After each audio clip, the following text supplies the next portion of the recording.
高雄的莲池潭是有名的观光地点，逐个月平均有44万人次来观光。也毋过最近几档煞因为疫情甲龙虎塔征收等等的因素，所以这3个月的观光人次，搁敢剩一半尔。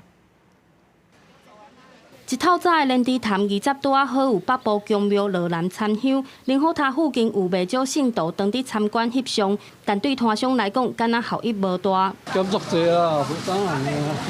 有人但消费的无济，互摊商生意歹做。莲池潭是高雄的知名景点，以前间接每个月平均有44万人来观光，但这几年因为疫情商款稀微，龙虎塔征收等影响，近3个月平均单剩20几万人。原本过年的市啊，阁会使吸引游客来踅街，但今年因为黄色阿米亚嘛不如以往。黄色社啊，而家也就500几万人而啊，遮较可能有人。啊，你搁迄个台湾灯会离台南遮近。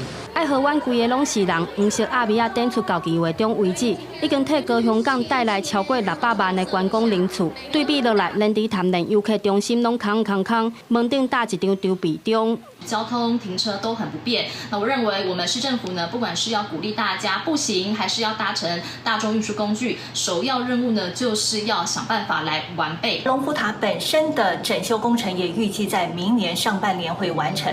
同时，观光局也将引进民间创意厂商来入驻游客中心。黄色阿米亚大型演唱会等活动，今年替高雄带来真侪观光游客，甲超过100亿的观光财。但游客主要拢伫市区，敢若无互外围的景点收费。民代嘛呼吁市府重视莲池潭的观光问题，想办法中正活络当地的商圈。记者陈焕武、柯正俊高雄报道。